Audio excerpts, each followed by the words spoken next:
Debemos de estar a punto de entrar, ¿eh?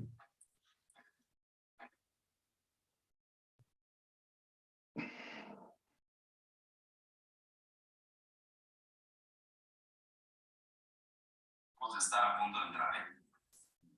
Perfecto. Pues creo que ya estamos en vivo. Hoy estamos estrenando un formato nuevo. Tenemos a dos personas espectaculares el día de hoy en el live. Por un lado está Carlos Marina y Maya Dadú. Los dos son co-founders de Worky y me encanta que estemos estrenando formas diferentes de hacer las cosas. A sugerencia de ambos, vamos a tratar un tema hoy padrísimo. Como ustedes saben, el Read to Lead se trata, pues, de innovar en muchos sentidos, igual que mucho de lo que vamos a platicar hoy. Y al mismo tiempo de eso, pues, de aprender cosas nuevas leyendo libros interesantes que de alguna manera generen algún tipo de material padre para emprendedores que están pues buscando soluciones, que se están encontrando con temas, que están aprendiendo cosas nuevas y etcétera. Entonces, el día de hoy vamos a hablar de The Acceleration Formula. Es un libro súper interesante porque vamos a estar hablando de cosas que normalmente no hablamos. Estas son ventas B2B y tanto Charlie como Maya son súper especialistas en todo este rollo y construyendo Worky, pues han ido aprendiendo mucho y creo que esto ha sido una base muy buena para esto. A ver, espérame porque me están diciendo que no nos ven. Les dije, es la primera vez que me pasa así tan grueso. A ver, voy a volver a intentar. Vamos a volver a intentarlo esto. Qué raro. A ver, déjame. No, aquí dice que we're live. Sí, we're live. Esto se va a tener que cortar después. Estas es de las cosas que pasan. Pues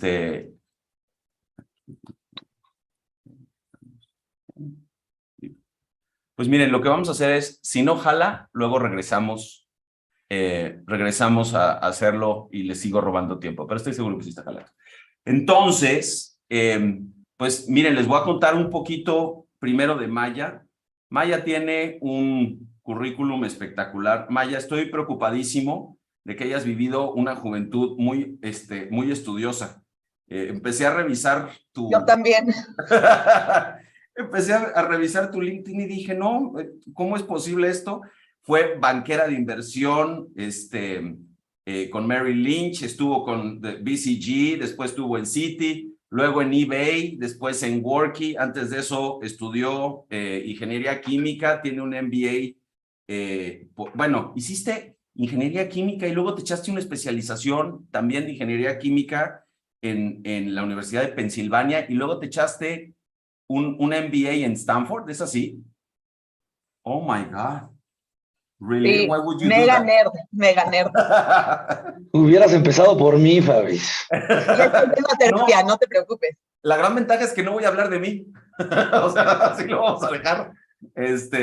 Y Charlie igual tiene un currículum padrísimo. Además, la verdad es que he tenido la oportunidad de trabajar con ambos, de platicar con ambos del negocio y me encanta cómo colaboran y cómo se complementan.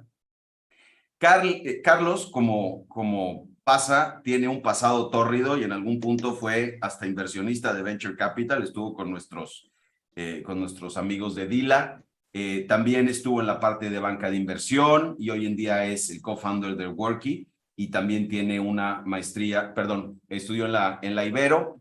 Eres financiero, Carlos, o sea, tienes doble pecado en la vida, cara. Venture Capital y finanzas. Oh my God. Oigan, ¿por qué no nos cuentan un poquito de Worky y nos cuentan un poquito de cada uno de ustedes en términos de cómo ha sido este trayecto, de toda esta experiencia que los ha llevado a donde están ahorita construyendo esta solución tan interesante? Padrísimo, padrísimo. Sí, de mi lado, mucho tiempo en finanzas, banca inversión, M&A,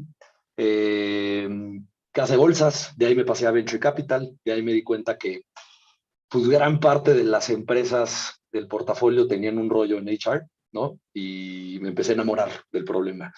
De ahí conocí a Maya, nos pusimos de acuerdo en que había un problema grandote que los dos queríamos solucionar y nos empezamos a enamorar completamente de cómo podríamos atacarlo. Y a partir del 2018 empezamos esto que es Worky, que ha sido la aventura más padre, yo sin duda de mi vida.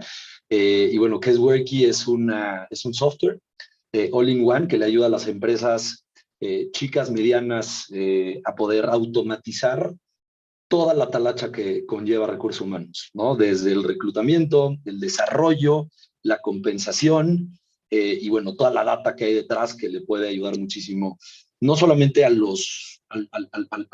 gente de recursos humanos, sino a los tomadores de decisiones, pero sobre todo a la gente, que es lo que nos hace bien diferente. Estamos completamente centrados en el empleado, entonces, pues bueno, eso soy yo y eso es bueno. Padrísimo. Súper, bueno, y yo, la ñoña. No, oye, a ver, nada más que... quiero pausa ahí. Fue out of admiration, ¿eh? O sea, para nada tiene nada, al contrario, muy admirable todo por donde pasaste y creo, ahora ya te dejo seguir, pero creo que construye mucho de la razón por la cual le están entrando a los problemas como le están entrando. Es decir, creo que esa plataforma que tienen ambos es la que construye justamente la manera como están llegando a la parte de ventas, que es el tema del día de hoy. Entonces, cero ñoña, al revés, toda mi admiración y todo mi respeto por haber pasado por semejantes escuelas y por ser ingeniera química, ¿eh? Just to be really clear on that. Sí, y justo creo que algo que me encantó de la carrera de ingeniería química es que todo se dedica a resolver problemas y optimización. Correcto. ¿No? Entonces, por eso entré a consultoría, por eso estuve también en estrategia, finanzas y analytics. Y yo llegué al mundo de RH y de nómina porque me tocó empezar a ser responsable de los pagos de nómina en mi chamba de eBay. Y era un verdadero dolor de cabeza. Y ahí me di cuenta que los sistemas que existen en México de nómina están basados en el servidor, los tienes en tu computadora, no están cloud-based y por ende no son colaborativos, pero también hay un tema muy específico de patrones de recursos humanos en empresas pequeñas y medianas en México que tienen que empezar a cambiarse esta mentalidad. Entonces, algo que me encanta de cómo trabajamos Charlie y yo es que somos completamente distintos, pero hay un common thread que nos apasiona el espacio en el que estamos, ¿no? Entonces, creo que es como tener a un co-founder que te complementa en todos los sentidos y que la relación es increíblemente buena. Qué padre. Fíjate que el tema de co-founders también es una cuestión que luego igual vale la pena que le dediquemos un minutito, porque es verdad que necesitas, para construir un negocio, necesitas muchas perspectivas que enriquezcan, ¿no? La conversación. Y de repente, pues puedes tener gente alrededor de ti que son tus inversionistas, que son tus advisors, que son tus mentores, pero en realidad, en muchos sentidos, siempre tienes la opción como founder, pues como de tirarlos a locos, ¿no? O sea, sí te dicen y bla, bla, bla. Yo me doy cuenta que la influencia que tenemos nosotros, inversionistas, muchas veces en los emprendedores, la natural es justo antes de fondear. Ahí nos hacen un chorro de caso y sí, tienes toda la razón. En cuanto fondeas, valiendo madres, ya no te pelaron o ya tuviste a ver que construir una relación en donde haya mucho respeto profesional y mucha confianza profesional para que tomen en cuenta tus opiniones y que de alguna forma tengas una incidencia en el modelo de negocios o cómo está llevando el negocio. No es el caso del co-founder.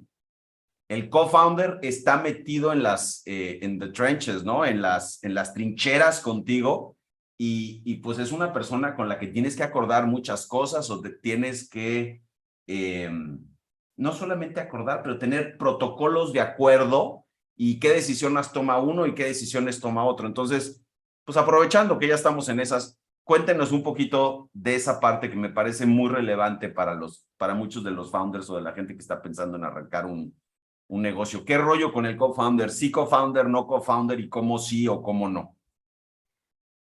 Co-founder a fuerzas. Sería un ride muy solo y creo que el común denominador, y nos lo podrán decir los que están allá afuera escuchándonos, es que es un roller coaster, ¿no? Y son emociones muy fuertes, muy buenas, que es padrísimo pues, que te acompañen y compartirlas con gente pues, que admiras, que respetas, que quieres, ¿no? Pero por otra parte, esos downsides de se te caen clientes, se te caen inversionistas, te dicen adiós, renuncian, es padre poder apoyarte en alguien y sí, sin duda, ¿no? Yo creo que es lo que ha hecho la diferencia, por lo menos en mi aventura de emprender Weki, ¿no? Tanto Maya como Oscar, que a Oscar lo tienes que conocer también, Fabriz, nuestro CTO, es lo máximo. Creo que nos entendemos muy bien, nos complementamos muchísimo, nos probemos un challenge network bastante padre, que eso es bien importante. Claro. No tienes que estar de acuerdo en todo, ¿no? Al contrario, necesitas ser lo suficientemente humilde como para aceptar que tu punto de vista en algo puede pues, estar sesgado, puede que no tengas la razón. Y el estar abierto a poder escuchar y tener estas personas a quien respetas, a quien admiras, sin duda hace que las cosas salgan de una mejor manera. Padrísimo. Oigan, y ya para terminar ese capítulo de la conversación, ¿cómo definen qué decisiones toma uno y qué decisiones toma el otro? ¿O cómo acuerdan decisiones relevantes para el negocio? A ver, yo creo que depende de las áreas, ¿no? Yo creo que hay temas muy específicos a customer success, a ventas, finanzas, que van del lado de Carlos. Hay aspectos de producto y tecnología naturales que van del lado de Oscar. A mí me reporta Merca, Recursos Humanos y Analytics. Yo que de recursos humanos definitivamente es de los tres, ¿no? Correcto. Y yo creo que del aspecto de producto y priorización, mucho es la apertura de Oscar en acercarse con nosotros y ver qué necesitamos para escalar el negocio, ¿no? Es mucho de que tenga una comunicación abierta con Carlos, abierta con el Head of Sales. Y en general es mucha, yo creo que algo que nos distingue en Worky es apertura radical en comunicación. Toda la comunicación es abierta, todos los estados financieros de la organización son abiertos, highs, lows, que le presentamos a inversionistas, naturalmente el equipo de leadership los está viendo. Y yo creo que eso facilita a que la toma de decisión sea clara, pero con mucha convicción hacia dónde tenemos que ir. Qué padre. Y creo que con dos valores bien importantes, ¿no? Creo que el primero, y es mucho de lo que vamos a hablar en este podcast, es data-driven, ¿no? Cómo esas decisiones están sustentadas con mucha data y con mucho análisis. Y por otra parte, o sea, creo que algo que nos hace bien diferentes es que estamos obsesionados con lo que el cliente quiere, ¿no? Y creo que es muchas veces, en muchos casos, un error que hacen los emprendedores allá afuera, ¿no? Que construyen en base a lo que ellos piensan que el mercado necesita, pero es completamente algo bien distinto, ¿no? Entonces, ¿cómo pones en el centro de toda decisión a tus clientes, ¿no? En Customer Success, en ventas y sobre todo en producto, ¿no? Que en donde más gastamos recursos y en donde más pasamos tiempo es entendiendo qué podemos hacer que pues más va a creer adherencia, que más nos va a dejar ingresos y que más va a generar engagement, ¿no? Por ejemplo. Entonces, si pones esos dos puntos en medio y tienes gente pues, a quien admiras y tienes un buen equipo y tienes un framework correcto para tomar estas decisiones, creo que se vuelve mucho más fácil. Interesantísimo. Muy interesante. Buenísimo, pues entonces vamos a pasar ya a la parte del libro. Como les decía, este libro se llama The Sales Acceleration Formula. Es de un señor que se llama, a ver, ahí se ve, Mark Roberts. Tiene que ver precisamente con la parte de ventas B2B. Mark, cuando escribe este libro, es la persona a cargo de HubSpot en la parte de ventas. Y le toca construir un equipo de ventas y le toca construir un portafolio de clientes de cero hasta pues, prácticamente varios millones y millones de dólares. Él tiene una formación muy técnica, es ingeniero mecánico y por el otro lado tiene un MBA por MIT. Después de esto, pues da clases en Harvard como senior lecturer y hoy ya salió de HubSpot y hoy en día es Managing Director de un fondo de capital, de Venture Capital, que se llama Stage 2 Capital. Cuando platicaba yo con Maya y con Charlie alrededor de qué vamos a platicar, yo les decía, oigan, propóngame algo, y Maya propuso este libro. Me encantaría, Maya, que nos dijeras por qué se te ocurrió que este libro podría ser relevante en el contexto de seguir construyendo una currícula para emprendedores, algo de referencia para emprendedores. ¿Por qué pensaste que esta parte pudiera ser importante? Yo creo que todos los emprendedores batallamos en un aspecto que estábamos platicando anteriormente, y es que no puedes escalar ventas si no tienes un product market fit. Y muchas veces puedes llegar y decir, tengo product market fit, pero si las ventas no están escalando, realmente no lo tienes. Correcto. Yo creo que en el mercado mexicano de B2B sales, o sea, de B2B en general, hay mucha duda sobre cómo escalar, cómo estructurar equipos comerciales. Y algo por lo que me llamó mucho la atención el libro es a ningún emprendedor, co-founder, nos entrenan en ventas. Muy pocos venimos de una escuela comercial. Entonces, cuando Carlos y yo estábamos empezando a estructurar a nuestro propio equipo comercial, alguien nos recomendó este libro y de ahí en adelante todo lo que hacemos viene siendo, como dice Charlie, mucho más data-driven, estructurado, pero también tomando los insights, de la persona que escaló HubSpot, ¿no? Que hoy está metido en todas las organizaciones de sales y marketing a lo largo del mundo. Totalmente. No, 100%. Y un par de cosas que vamos a ponerle una agujita y luego regresamos al tema, es la parte de los datos y cómo influyen en el proceso de ventas. Pero antes de llegar a esa parte, en el libro hay una progresión muy clara alrededor de lo importante que es la gente para construir todo ese proceso de venta. Y hay mucho, a mí me encantó el libro porque, pues la verdad es que hay una parte donde incluso es casi como un instructivo, ¿no? Te dice, tienes que hacer A, tienes que hacer B, tienes que hacer C. Charlie, cuéntanos un poquito cómo han vivido eso en Worky desde el punto de vista de capacitación, desde el punto de vista de reclutamiento. Tú llevas la parte comercial, ¿cómo les ha tocado ese rollo y cómo ha ido evolucionando en términos de su relación con sus clientes y de sus procesos de conversión? Sí, claro, te platico. A ver, creo que empezando primero por reclutamiento y después nos vamos yendo más hacia todo el proceso de training, pero, o sea, empezamos un poco pensando en que si traíamos a alguien muy bueno en ventas, con experiencia en B2B, iba a ser suficiente, ¿no? Pues surprise, ¿no? Para nada. La primera vez que trajimos a alguien que tenía experiencia en consultoría, en Michael Page, nos fue pésimo. Nos fue bastante mal.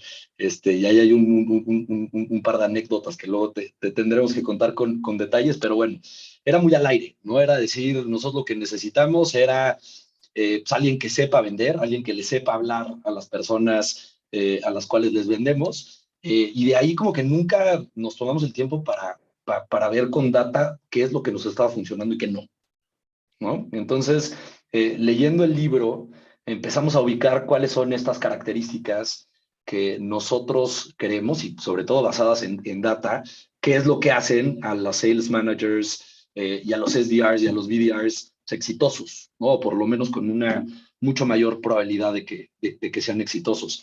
Y cuando leíamos el libro, pues era increíble porque veías, oye, coachability, ¿no? Sin duda, eso es uno de los principales temas que vemos y que testeamos desde que empezamos en la llamada hasta el caso, hasta pues, casi que la oferta, ¿no? Curiosidad, ¿no? Déjame detenerte ahí un segundito. ¿Qué quiere decir específicamente coachability en el contexto de lo que ustedes están contratando? Que los puedas entrenar, ¿no? Y que estén abiertos a pensar que su verdad es distinta a la que está allá afuera. Eso por un lado, bien importante, y por otra parte creo que va muy relacionado a este sentido de humildad, ¿no? Porque cuando tú tienes un tiburón que está que lleva 15 años vendiendo, es muy difícil sacarlo de lo que él cree que son las ventas, ¿no? Y de un proceso pues, que probablemente está roto en un principio. Entonces, esta capacidad de poder escuchar y tomar feedback, de cómo lo toma y de cómo lo podemos ir moldeando es bien importante, ¿no? Entonces, ahí lo que es bien difícil de todo este proceso es cómo, primero, ¿no? Ligas estos conceptos, estas características, pero después cómo las mides, ¿no? Y cómo en una plática con alguien que está interesado, le puedes preguntar algo, puedes hacer un ejercicio y verdaderamente te das cuenta, ¿no? Entonces, pues con Coachability, por ejemplo, cuando estamos en un caso, le decimos, oye, creemos que pudiste haber hecho esto diferente. ¿Tú qué opinas? ¿Lo podrías volver a hacer? Y hay personas que te dicen, no, yo lo hice perfecto y me quedo y así estamos. Y por otra parte hay gente que dice, no, pues mira, sí tienes razón, creo que pude haber hecho una introducción diferente o lo que sea, lo vuelve a hacer y dices, pues mira, este cuate tiene esta apertura y es lo suficientemente humilde como para saber que pues no todo lo que piensa es lo correcto, ¿no? Y ese es un ejemplo de pues un montón de características que tenemos bien ubicadas e inclusive, y sobre todo más importante, características negativas, ¿sabes? Que cuando te das cuenta, por ejemplo, de esta como arrogancia, ¿no? Que tienen ciertas personas, por ahí es un foco rojo grandísimo, ¿no? Pero bueno, terminando de contar, curiosidad es otro de los temas que vemos muchísimo y como dice Mark en el libro, ¿no? Desde que llega esta persona a la entrevista y te da la mano y te pregunta y revisó y se metió a tu LinkedIn y te pregunta algo de Worky, pues, o sea, te dice muchísimo, ¿no? Estas habilidades sociales creo que te dicen mucho de esta persona. Y la tercera, que a mí es la que más me gusta, que es la que más me fijo yo, es esta pasión, ¿no? Es estas ganas de querer entrar, de ponerse la camisa y romperse la madre. No forzosamente tiene que venir de un domain parecido al nuestro, no forzosamente tuvo que haber estado en ventas, ¿no? Nuestra mejor vendedora estudió filosofía, ¿no? Pero estas ganas de querer aprender, de querer participar, de querer estar alineada en el área, creo que nos dice muchísimo. Entonces, creo que son los más importantes, tenemos un par más, pero lo que es clave para que funcione es que regreses, ¿no? Y que entiendas muy bien de esta que fue exitosa, cuáles son estos traits, ¿no? De este grupo que se nos fueron, pues cómo se correlacionan y cómo tienes que cambiar este modelo y sobre todo que no aplica solamente en ventas, ¿no? Creo que aplica en todo. Y en la medida que vayas encontrando estos traits en gente de producto, de tecnología, en marqueteros, en servicio al cliente, creo que pues puedes tener un modelo mucho más institucional y predecible para poder crecer, ¿no? Fíjate que es muy interesante lo que dices porque parte de lo que se nos olvida y quiero utilizar un poquito esto como un segue para otra parte muy importante del libro, parte de lo que se nos olvida es que la venta en muchos de los casos es el primer punto de contacto, en este caso entre Worky y un potencial cliente. Ya sea que el cliente llegue a Worky o que Worky llegue al cliente, pero me queda claro que es donde empiezas a construir tu relación y lo que debe de ser la materia prima de esa relación, más allá de yo te quiero empujar un producto, es yo te voy a ir construyendo una relación de confianza y por eso es tan relevante la persona que está dando la cara. Maya, uno de los temas que habla mucho el libro y que a mí me pareció súper interesante y creo que es algo que ustedes deben de estar pues tocando mucho, muy seguido, es todo el concepto del paradigma del buyer-centric world. O sea, el cliente hoy en día es quien toma las decisiones. ¿Puedes hablar un poquito de esa parte y cómo rompe con pues, el concepto diferente de que pues, al final del día el cliente no sabe lo que quiere, ¿no? Un poco volviendo a Henry Ford, si me hubieran pedido la historia esta, ¿no? Si yo le hubiera ido a pedir a un cliente qué es lo que quiere, me hubiera pedido un coche con más caballos o un coche que corriera más rápido. El cliente no tiene ni idea. Y yo creo que that's changing, changing because of a lot of things. ¿Qué piensas de eso? Yo creo que esa es la definición cuando no tienes un product market fit, ¿no? Que no necesariamente estás escuchando al cliente, pero que tú, como comentaba Carlos, crees que sabes mejor lo que el cliente necesita. Y hay un concepto bastante importante conforme empiezas a estructurar el equipo comercial, que es como escuchan al cliente, ¿no? Tú cuando vas a comprar un software en Estados Unidos, la primera llamada son 15 minutos en donde te están preguntando cosas, no te están empujando el producto. Entonces, oye, cuéntame cómo estás haciendo las cosas, cuál es tu principal dolor de cabeza, qué tecnologías estás usando. ¿Tú tomas el poder del presupuesto o es alguien más? ¿No? Y te logran hacer tal radiografía exacta que el vendedor ya sabe cómo continuar el proceso comercial. Pero no gasta tiempo empujando una demo cuando no debe de haber una demo.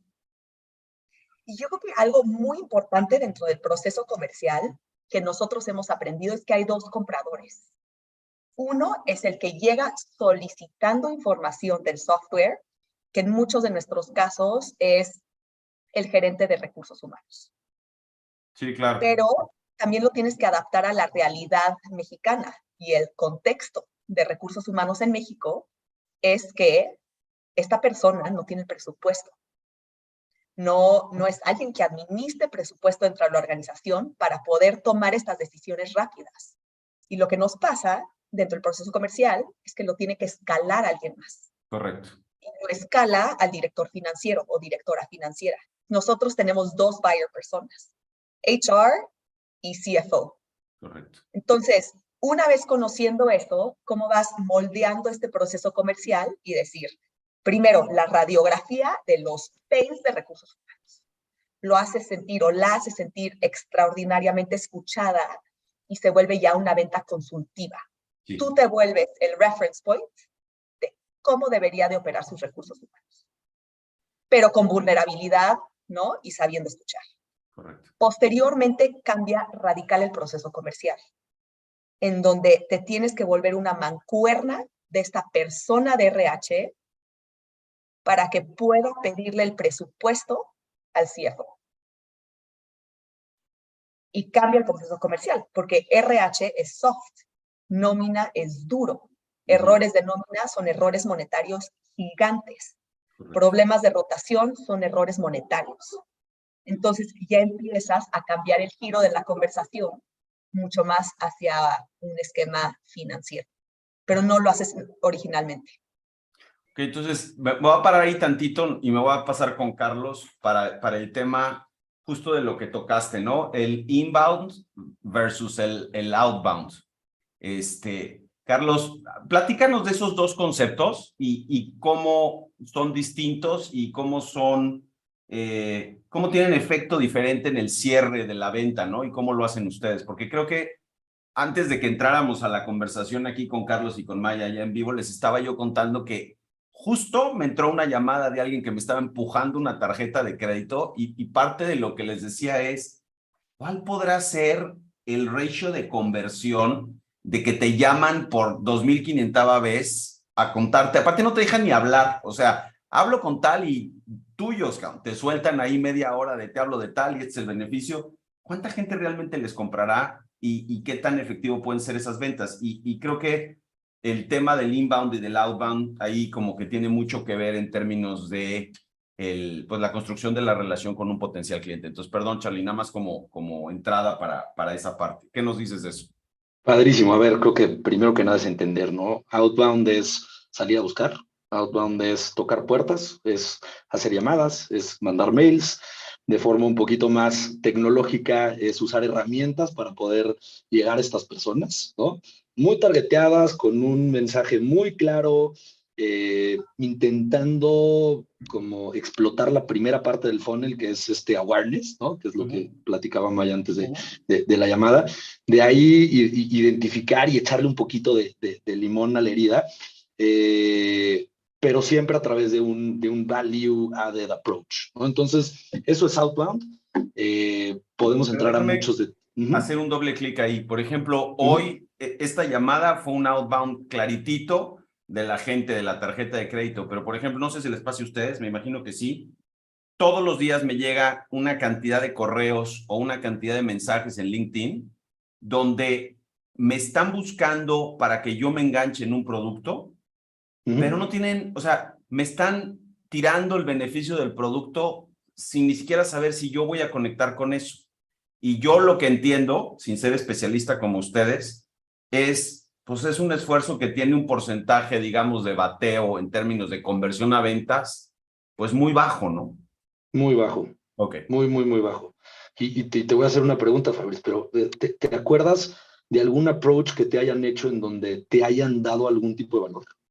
Bueno, precisamente me acuerdo de los ejemplos, ahorita me acuerdo de los ejemplos del libro donde construyen esa racional, pero en los que me llegan, en los correos, de repente, por ejemplo, me dicen, me acaba de pasar, oye, tenemos toda una solución para ciberseguridad y para reconocimiento facial y para onboarding digital. ¿Y a mí qué?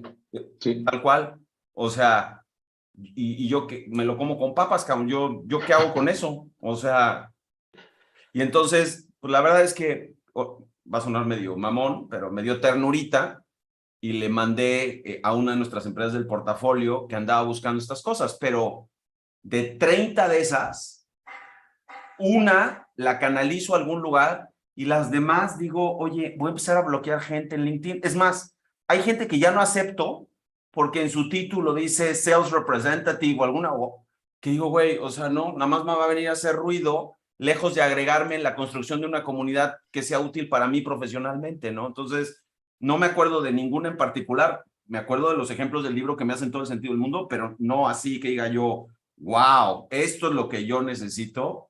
Not really, and not like that, ¿no?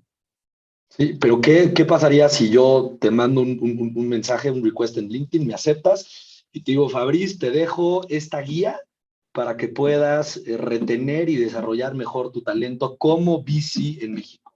Correcto. Y qué buena onda, este cuate no me quiere vender, ¿no? Claro. Después ya te digo, oye, me encantaría conocer un poquito más de cuáles son estos retos, ¿no? Entonces es un approach mucho más indirecto para que funcione, ¿no? Y creo que con un objetivo muy distinto al que tienen los bancos, ¿no? En donde saben perfectamente que de 1,000 personas que marquen, probablemente uno vaya a ser una compra, ¿no? Entonces, es generar marca y es, pues literalmente dar valor, ¿no? Y asociar esta marca con, pues, un valor, ¿no? Entonces, eso es outbound para nosotros. Hoy en día, yo creo que más del 95% de los procesos de compra, pues se estudian, ¿no? Y se analizan. ¿Y cómo es ese proceso? Pues te metes a Google y buscas cuál es el mejor software de recursos humanos, ¿no? O cómo le hago para calcular un finiquito, o cómo me aseguro de estar cumpliendo la normativa o la NOM 35, lo que sea. Entonces, ya te aparece un montón de información, tanto pagada, que es paid, como orgánica, que es toda esta generación de contenido que trae muchísima relevancia a lo que está buscando esta persona allá afuera, a nuestra solución. Entonces, estar bien posicionados, aparecer allá arriba y estar listos para recibir estos leads, eso es inbound. Y eso es lo que HubSpot ha hecho, yo creo que mejor que nadie, ¿no? Y es de lo que se habla de esta category leader, ¿no? Yo creo que cuando arrancó HubSpot, nadie sabía lo que era inbound marketing, ¿no?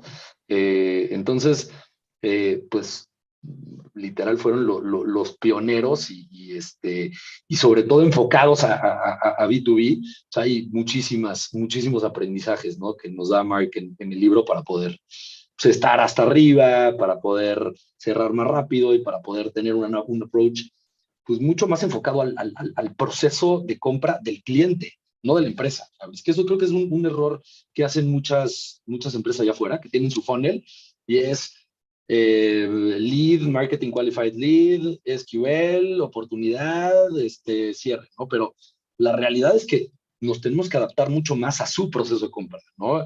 Y ahí es donde entra la belleza de poder decir, a ver, este lead está en una etapa de awareness, este ya lo está considerando y este está tomando una decisión, ¿no?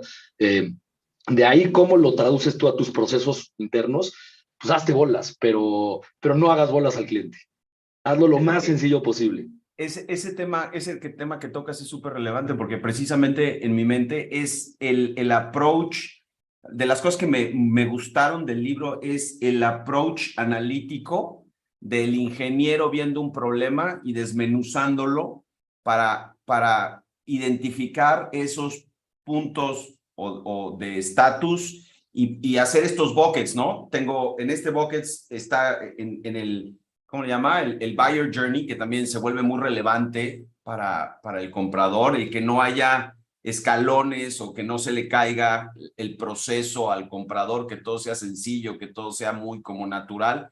¿Cómo hace estos buckets? Y entonces una metodología para atender al cliente en cada uno de esos puntos. Y digo, el libro la verdad es que es muy práctico hasta en el proceso de reclutamiento, hasta el proceso de diseño de carrera, de compensación de la gente, de la parte de ventas. No sé, Maya, si nos quieras contar un poquito de cuál es, no el Customer Journey o el Buyer Journey, digo, eventualmente podemos entrar ahí también, pero ¿qué pasa con la gente del equipo en Worky? ¿Cómo va construyendo su carrera y cómo van creciendo en un tema que pudiera parecer muy rutinario y muy específico, que es la parte de ventas? Pero que estoy seguro que ustedes tienen diseñado todo un plan de carrera para cada uno de ellos. Súper, yo arranco y seguramente Carlos me va a complementar. Padrísimo.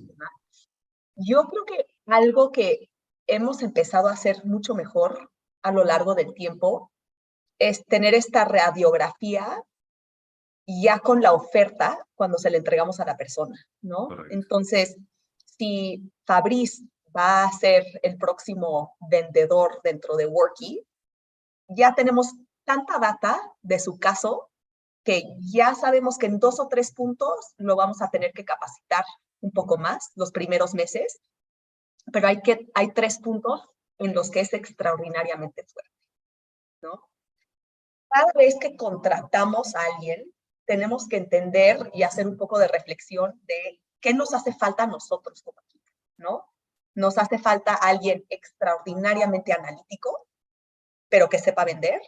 Nos hace falta alguien que sea consultivo, pero que sepa vender. O nos hace falta alguien con un work ethic, como comenta, que puede estar marcando y teniendo este mensaje del value prop del producto. Sí. Una vez que entra, tenemos que matchar nuestras necesidades con el talento que tenemos enfrente. Y de ahí ya arranca todo este programa de capacitación. En general, creo que algo que me gustó mucho del libro es la capacitación no es la misma para todos. Y cada quien tiene una capacitación muy individualizada. Sí. Creo que algo que ha hecho Carlos junto con Memo, nuestro Head of Sales, es tener un programa muy duro de capacitación los primeros 3 meses, ¿no? En estos 3 meses, la Sales Manager se toma la camiseta y tenemos también un equipo que hace toda la capacitación, que es roleplay, roleplay, roleplay, ¿no? Y estar como fantasma en estas llamadas comerciales que domine cómo hablar del producto, cómo hacer el value prop, cómo hacer que esta persona que está interesado o interesada en adquirir Worky se sienta escuchada. De ahí en adelante ya arranca otro tipo de skill set, que es el seguimiento, ¿no? Cómo haces los memos, cómo escribes los mails pidiendo que se eleve la conversación, cómo le pierdes el miedo a preguntar, oye, Fabriz, ¿tienes presupuesto o no? Ese es un miedo enorme que tienen los equipos comerciales. Claro, es lo pues primero que la necesitaría pues. saber. Claro, makes sense. Sí. ¿No? Y de ahí en adelante, algo que hemos hecho es, una vez, cómo transformas y creas a sales managers. Y el rol de sales manager es un rol muy particular, porque eres player, vendes, y eres coach, coacheas. Y eres responsable de la cuota del resto del pod que estás administrando. Por supuesto. Tú pones las cuotas también.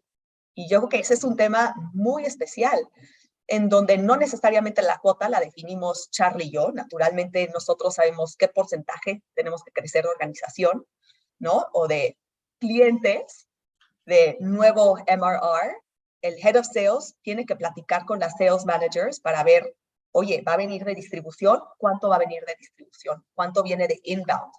¿Cuánto viene de referrals? Entonces, ya vas creando, yo creo que un tema muy fuerte que es el accountability. Correcto. Pero el accountability tiene que estar muy seguido de una habilidad que muy pocas veces pensamos en ventas, que es Sales Analytics. Totalmente. Tú tienes que saber exactamente dónde, cómo estás parada, la cuota cuál es, vas a llegar, no vas a llegar, tus fortalezas, tus debilidades, y tener al equipo que te va llevando y encaminando hacia eso. Y fíjate, ese tema que tocas es muy interesante y eso sí fue completamente nuevo para mí, el concepto de...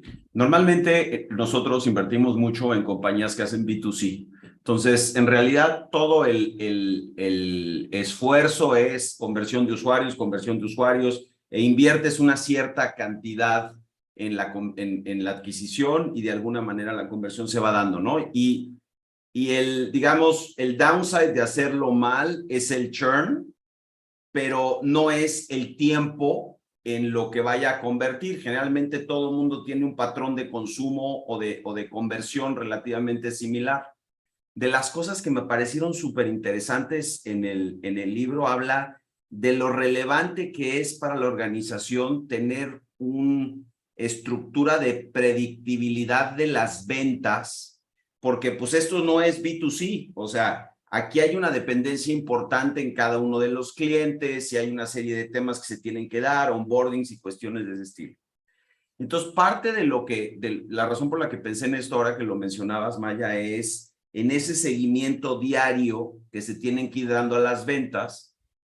Y entonces resulta que hay dos jugadores que tienen mucho que ver y que de alguna manera construyen todo esto, ¿no? Y es toda la parte de marketing, que genera todo, digamos, toda la ola, y luego toda la parte de ventas, que cacha la ola y construye la venta, ¿no? Y que convierte finalmente en la venta.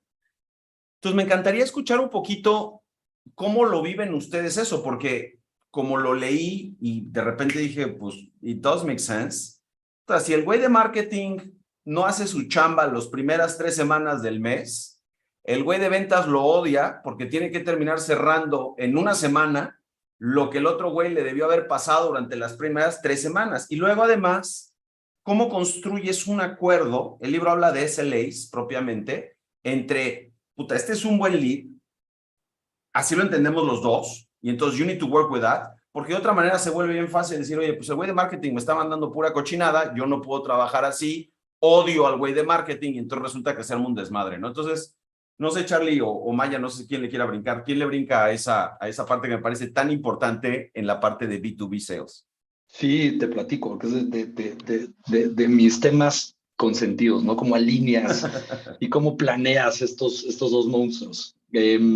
Y te lo voy a contar ahora sí como historia de cómo nosotros lo aprendimos, ¿no? Pero cuando contratábamos a nuestros primeros vendedores, la cuota era cerrar 4 empresas al mes, ¿no? Ok. Por vendedor. Imagínate, por vendedor. Entonces pudieron haber sido empresas de 20 empleados o de 200, ¿no? Entonces, de ahí aprendimos que tenemos que verlo por usuarios, no Correcto. por vendedores. Correcto. Pero un usuario lo puedes vender a 60 pesos o lo puedes vender a 120 pesos. Entonces, de ahí aprendimos a verlo en dinero, ¿no? Ustedes lo venden, o sea, cada usuario de la plataforma les paga un fee.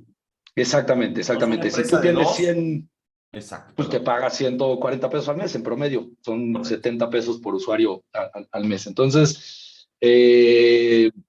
ticket promedio 4,500 pesos, hablando de empresas de entre 60 y 70 colaboradores más o menos para que te entiendan. Pero bueno, entonces, de pasar a un tema completamente arbitrario de 4 empresas, después a 200 usuarios, después a tanta lana, ya empezamos a entender muy bien estos famosos building blocks, ¿no? Que es de lo que te hablaba Maya con bastante precisión, que es, nosotros ya sabemos con mucha claridad que un MQL va a estar convirtiendo al 7%. ¿Qué ¿Ok? es un MQL? MQL es un Marketing Qualified Lead, Ok. que es una persona que está pidiendo información, ¿no? Correcto. Un Sales Qualified Lead es alguien que ya tiene una intención de compra. Entonces, Correcto. en la medida que entiendes este funnel, puedes hacer todo este reversing engineer de decir, a ver, si necesitamos hacer 300,000 pesos en nuevo MRR el siguiente trimestre, entonces eso se traduce a qué cantidad de leads, ¿no? Que eso es chamba de marketing, ¿no? Sí. Y a marketing se lo pides en dinero también, no se lo pides en Claro. leads, porque si no te va a dar leads de mala calidad, ¿no? Y es Correcto. muy fácil hacer un white paper para que te los descarguen 5,000 personas, pero si no va muy de acuerdo a este buyer persona, a este proceso de venta, entonces no tiene mucho impacto. Entonces, ¿cómo alineas a los equipos comerciales a tener un mismo North Star, que en nuestro caso se llama nuevo MRR, nuevo Monthly Recurring Revenue, Sí. y cómo alineas los incentivos? ¿No?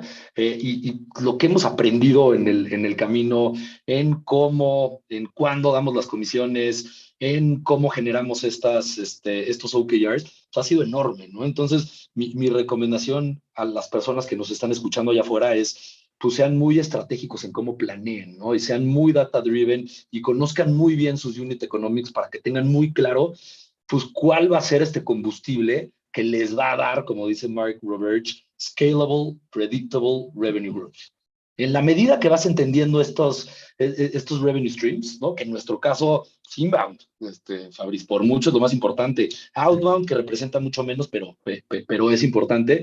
Y distribución, ¿no? Que son todos esos canales de venta. Entonces, el tener esta planeación, el que todos sepan cuál es su rol dentro de la empresa, ¿no? El de marketing, la persona que está haciendo los partnerships, la persona que está buscando los leads, la persona que los está cerrando, pues hace que todo sea mucho más fácil, ¿no? Porque muchas veces, y creo que muchos emprendedores, pues nos ha pasado que estamos muy dispersos en demasiadas cosas.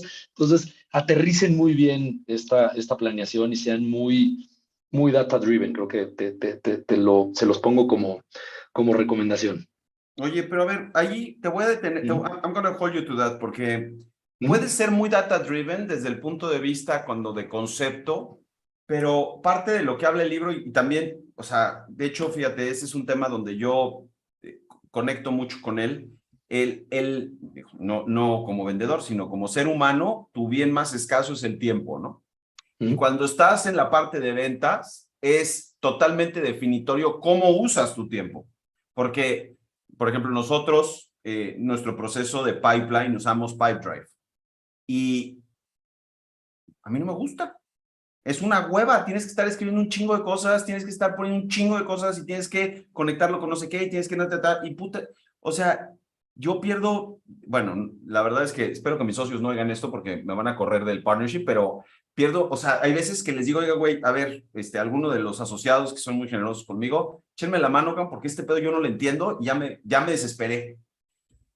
¿Qué herramientas tecnológicas están allá afuera para que alguien que está empezando un negocio B2B no tenga que ir a redescubrir el hilo negro ni generar una plataforma propia y que realmente sea eficiente en sus procesos comerciales y de seguimiento? Que el CRM le ayude a determinar en función al perfil de la persona, con quién tienen que hablar, cuántas veces tienen que hablar, que le marque, que haga los reportes. ¿Qué recomiendan sobre eso y cuál es el journey que han tenido ustedes en esa parte? Yo creo que eso es algo que nos costó mucho trabajo entender, ¿no? Claro.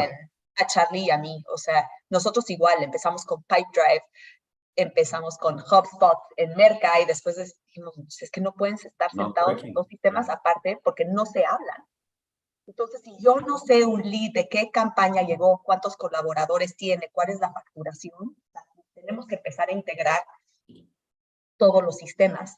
De ahí en adelante, yo creo que algo que hemos empezado a ver es necesitas personas específicas en la organización que faciliten y aceiten esto. Okay. ¿No? Necesitas a alguien que haga revenue operations. Okay. Y que sepa cuál es el objetivo, sepa cómo va el pacing, pueda hacer el análisis de, oye, a ver, ¿no? Estamos frenados, los MQLs no están bajando, ¿no? O no están bajando los de MQLs a SQL en un número de headcount. Entonces ya vas partiendo un poquito más la analítica, pero no la puedes partir si no tienes infraestructura. Entonces, yo creo que todos estamos de acuerdo que managing HubSpot o managing Pipedrive es un pain, ¿no? Y cada vez se van agregando más conceptos, ¿no? ¿Por qué te dijo que no esta venta? ¿Qué no teníamos? Porque necesitamos saber cuando construimos el producto, ¿no? Pero una vez que tienes esto muy estructurado, facilita todo. Porque si yo sé que me está llegando un lead y es el director general, cuando ya es el director general o la directora general buscando un software, ya entra por un swim lane específico, ¿no? Pero esto ya es data que yo ya empecé a conectar. Yo sé que cuando alguien está en la parte de exploración, que no tiene ni presupuesto, yo tengo que tener el checkmark que me diga si tiene presupuesto. Tengo que tener el checkmark que me diga, ¿tiene urgencia o no tiene urgencia? ¿No? Entonces, naturalmente... Lo que entiendo de lo que estás diciendo es que tienes que tener las dos plataformas, pero también tienes que tener brain power alrededor del tema como para ir ordenando las cosas. ¿O hay algo que ustedes recomienden y digan, no, usa este software para esta etapa cuando estás empezando porque te vas a quitar muchas broncas? Como yo soy un founder que estoy empezando un B2B sale, ¿qué me recomiendan hacer? O más bien me dedico a otra cosa.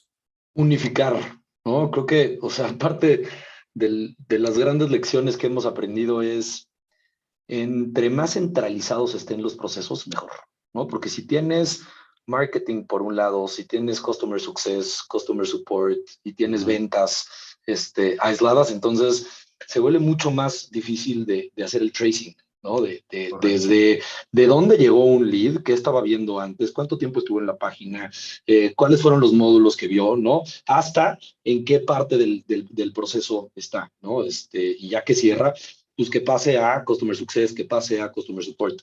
En nuestro caso, vimos 1000 herramientas. Vimos Soho, usamos Pipedrive durante mucho tiempo y nos convencimos al final por HubSpot, que justamente suponía pues todas estas áreas de una forma pues muy escalable y bastante sencillo, cara, ¿no?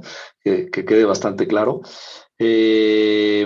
Pero sí, poder unificar, ¿no? En el mayor parte de las operaciones de una empresa en una sola plataforma. Está padrísimo. A ver, ya se nos está medio acabando el tiempo y entonces ya para ir como alineando un poquito la conversación ya hacia últimos temas. Un tema que me gustaría que nos hablaran es, Maya, háblanos de how do you foster innovation en todo este proceso, porque creo que hay un tema de innovación muy clavado en todo esto, estás redescubriendo muchas de las cosas. Y Charlie, a ver si luego tú nos dices cuáles son las métricas que usan como SaaS para ver que las cosas vayan bien, ¿no? Creo que son muy importantes y luego ya después de eso ya hacemos el wrap-up de la conversación. ¿Qué les parece? Y no hay presión de tiempo, ¿eh? Tenemos todo el tiempo nada más para ir ordenando un poquito que la conversación vaya para allá. Yo creo que fostering innovation viene mucho yo creo que depende mucho de quién tengas en el equipo en dos roles muy específicos, ¿no? Dirección de mercado y dirección de ventas. Correcto. Es un tema que estábamos platicando antes, pero el SLA tiene que estar, ¿no? Y no puede estar nada más top of the funnel, no puede estar nada más middle of the funnel, tiene que estar hasta abajo. Y algo... Detenerte ahí un segundito. Cuando hablamos de SLA, nada más para estar, que todos estamos hablando de lo mismo, es un standard level agreement en términos de servicios entre dos áreas internas y de definiciones de entregables entre dos áreas internas, ¿no? Así es como no sé si hay algo más que le quieras agregar a esa definición, simplemente para que quien no tiene claro el concepto de SLA, no se atore con esto. Exactamente eso. Correcto, de acuerdo. Sorry. Y entonces, cada vez que estás viendo los números comerciales, viendo el forecasting, si estás llegando, si no vas a llegar, qué tienes que hacer, yo creo que en esos momentos de presión empiezas a pensar mucho en la innovación. Y algo que nos acaba de decir un advisor que tenemos por parte de QED, es, oigan, todo lo que saben, pretendan no saberlo, ¿no? Rewrite the wheel. Entonces, algo que, por ejemplo, tenemos hoy, ¿no? Y uno de los retos es, ¿realmente estos leads sí tienen la intención de compra cuando llegan a Marketing Qualified Lead o no? ¿No? ¿Estamos perdiendo el tiempo dándoles la demostración o no? Y entonces, ¿cómo haces un proceso de lead scoring de 0 a 10? Correcto. ¿No? ¿Cómo le metes estas variables? Claramente esas variables, como lo teníamos construido, no nos estaba funcionando tan bien. Entonces hay que borrar y repensar todo en cuáles son las variables en las que tenemos que fijarnos, ¿no? ¿Cómo les hablamos? Oye, a ver, creo que hay dos temas muy grandes, ¿no? Que existen en el mercado mexicano de B2B SaaS sales. Uno es, tiene la urgencia y tiene el presupuesto. De acuerdo. Y en esos dos temas son los temas en los que más tenemos que innovar, desde merca, hablando de brand, desde descargables, desde blog posts, SEO, social media, o sea, todo lo que está haciendo merca, pero también, y algo que estamos pensando mucho, es testing messages. Interesante. ¿Cómo lo pides? ¿Cómo convierte? Y una vez que lo toma a ventas, ¿cómo empieza a meter aspectos dentro de la misma conversación para poder comenzar a cerrar? Hacer la Santi, yo creo que aquí tú tienes más. Sí, de acuerdo.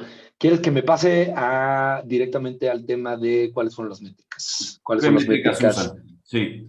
Sí, padrísimo, te platico. Y creo que si vemos el funnel desde top of the funnel hasta abajo, y te lo voy a ir explicando por área, ahora sí, con la premisa de que entre más sencillo lo hagas y entre menos métrica sea, del mayor impacto, creo que es mejor, ¿no? Porque muchas veces you can overwhelm people with metrics. Entonces, a ver, desde marketing se vuelve muy sencillo, ¿no? Tú necesitas traerme una cantidad y una calidad de leads que se traducen a un CAC, ¿no? Sí. A una tasa de conversión con cierto costo que te representan X costo. Y creo que no podemos de ninguna forma quitar el ojo de estos unit economics. Entonces, desde hasta arriba, cantidad y calidad de leads a un costo razonable, rentable, ¿no? Después tienes ventas, que en ventas cada vez nos hemos vuelto más sencillos y hablamos de nuevo MRR. Correcto.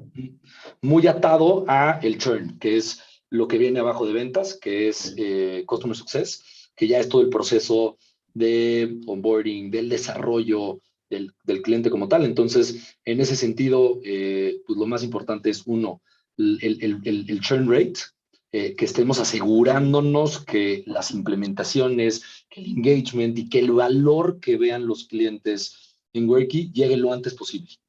¿Ok?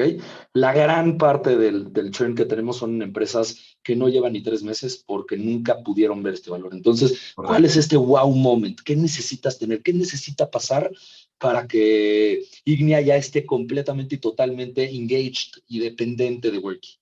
Entonces, estar obsesionados por estas métricas para que no pase el churn. Y la segunda, que me parece la más interesante de todas, que es el Net Retention Rate. Que el Net Retention Rate te habla de tu capacidad para poder retener el valor, ¿no? Y generalmente se traduce a la expansión que tienes por usuarios, el upselling que haces a tus clientes actuales, menos la cantidad de empresas o de asientos que se reducen. Entonces, si tú tienes un Net Retention Rate arriba del 100% en la industria de SaaS, que le vende a pymes, que es un mercado muy volátil, entonces significa que pues, tus clientes están dependiendo, están creciendo, están valorando tu producto. Entonces, abajo del funnel se vuelve lo más importante, ¿no? Y lo medimos por cada persona, por cada onboarder, por cada account manager, y en base a eso pues, hacemos en cada una de las áreas pues estos performance y estos one-on-ones y estos stop-start continuos que funcionan pues muchísimo, ¿no? Y muchas veces se nos olvida, o por lo menos nosotros no lo hacíamos. Y cuando empezamos a hacer Sí. pues, data-driven, ¿no? Approach to coachability, pues, se vuelve un tema pues bien distinto. Qué padre, padrísimo. Oigan, primero que nada, mil gracias por tanta generosidad y por ser tan transparentes en las respuestas. La verdad es que, aunque no lo crean, lo están haciendo por gusto. No les estoy pagando nada por esta conversación a todos los que están escuchando esto. No, creo, una de las premisas bajo las cuales creo que todos tenemos que operar en el espacio de emprendimiento esto es un tema colaborativo y se trata de que haya un ecosistema muy fuerte de gente que la está haciendo bien y que comparta cómo la está haciendo bien para que más gente se suba a este barco. Y creo que en muchos sentidos, aunque suene medio romántico, eso es lo que va a sacar adelante a este país y a la región. Entonces, mil gracias por el tiempo, por la generosidad, por la apertura. ¿Hay algo que les hubiera gustado que les preguntara que no les haya yo preguntado? ¿O lo hice bien? Lo hiciste bastante bien. Fíjate. Bastante bien. Gracias. Con eso me voy a quedar tranquilo el día de hoy. Lo segundo es, nos regalan pues esos 3 o 5 puntos que para ustedes son relevantes, que alguien que esté pensando en sus ventas y todo esto tenga, digamos, como preámbulo antes de arrancarse a leerse el libro, que, by the way, de verdad es muy fácil de leer, muy práctico, muy divertido. Hay muchas anécdotas, habla de cómo la regó este güey en varias cosas. Es muy fácil, como dicen en inglés, to relate en términos de las vivencias, entonces muy recomendable. Pero no sé si hay algunos puntos con los que quieran ir cerrando la conversación del día de hoy. A ver, para cerrar tengo 3 Venga. takeaways. Uno es realmente invertir en el proceso, invertirle tiempo al proceso de reclutamiento, ¿no? Creo que en ventas y en B2B sales no hay mucho conocimiento en México. Todo este conocimiento es realmente nuevo, Sí, es cierto. en donde como industria de fintech o software estamos tratando de crear la rueda. Sí. Estamos trabajando en un mercado donde no existe el conocimiento, pero no existe el talento, entonces lo tenemos que capacitar. Y de acuerdo a lo que platicamos, yo te diría hire slow, ¿no? Y pensar muy bien en el skill set que necesitas. Yo creo que es muy diferente lo que necesitas iniciando la organización. Tu primera persona de ventas realmente no debería de ser un director comercial, ¿no? Y posteriormente cómo reclutas para esa dirección, sabiendo que en nuestro caso es una venta consultiva, es un proceso extraordinariamente analítico y requiere una gran cantidad de coaching detrás. Entonces, eso yo creo que es algo que quiero que se lleven. El segundo punto es la capacitación. Nos necesitamos estar capacitando todo el tiempo, ¿no? Y justo escribí role play all the time. Yo creo que es algo que conforme hay una transición entre BDR, SDR, sales, ¿no? Sales manager, director of sales. Todo lo que se necesita capacitar es muy distinto, ¿no? Sí. Primero, la capacitación tiene que ver con el cliente. Cómo hablas con el cliente, cómo estructuras la conversación hacia afuera. Y después la capacitación viene siendo mucho más interna, ¿no? Cómo le das feedback a tu equipo, cómo los empujas, cómo haces este forecasting, ¿no? Cómo cierras la venta en estos procesos. Y el tercer punto es medir, ¿no? Yo creo que no vas a saber hacia dónde ir y cuando tienes una cubeta llena de hoyos, si no estás midiendo, no vas a entender cuál es el hoyo que tienes que parchar primero. Entonces, invierte en contratar y traer al equipo adecuado, capacita y educa y mídelo todo. Padrísimo. ¿Me recuerdan sus redes sociales para que los puedan ir siguiendo y puedan interactuar con los distintos emprendedores que nos están viendo hoy? Sí, yo en Twitter estoy como Maya Dadu. Mi apellido es Dadoo. En LinkedIn también me pueden encontrar. Me encanta tu nombre, ¿eh? Además tiene un buen SEO. Seguro no hay tantas Mayas Dadús, entonces está padrísimo, caray. Para bien y para mal, creo que hay buen. Sí, ya sé, sí. Bueno, te lo dice alguien que se llama Fabrice Erfati. Podemos tener esa conversación. Lo que pasa es que el tuyo está más fácil. Perdón, Charlie. ¿Tuyo? Y los billboards en el aeropuerto también ayudan al Eso SEO, ¿verdad? ayuda muchísimo, caray. Exacto. Hoy me subí, venía yo de regreso de México y me subí y dije, mira, voy a hablar con ella al ratito. Mi Twitter y mi Instagram es cmarinagA. Me llamo Carlos Marina Garrido, entonces cmarinagA. Y también me encuentran en LinkedIn. Muchísimas gracias. Padrísimo. Pues muchas gracias otra vez por el tiempo. Estuvo divertidísimo, les agradezco mucho. La verdad es que este formato de montoneros, emprendedores contra pobre inversionista funcionó muy bien. Les agradezco mucho a los dos pues haberse subido y dedicarnos, ahora sí que como Working nos dedicaron el doble de tiempo porque tuviéramos a los dos co-founders. Nos faltó el tercero, alguien tiene que estar chambeando, no hay duda, pero no, de verdad que se los agradezco mucho a todos los que nos escucharon hoy. Acuérdense que estamos en serfati.vc y está Twitter, LinkedIn y el IG de Serfati VC también, ahí están saliendo todas estas cosas. Y bueno, el canal de Spotify también, que yo espero que en una semanita ya tengamos arriba. Hoy está en YouTube y pues bueno, ya les estamos poniendo luego la edición un poquito más editada. Sobre todo al principio que mis dotes de conexiones cibernáuticas medio otra vez fallaron, pero eso ya para el podcast va a desaparecer. Entonces disfruten el blooper en YouTube. Pues nada, les mando un abrazote, les agradezco mucho otra vez y pues nada, seguro que estamos viéndonos muy pronto. Muchísimas gracias. Gracias.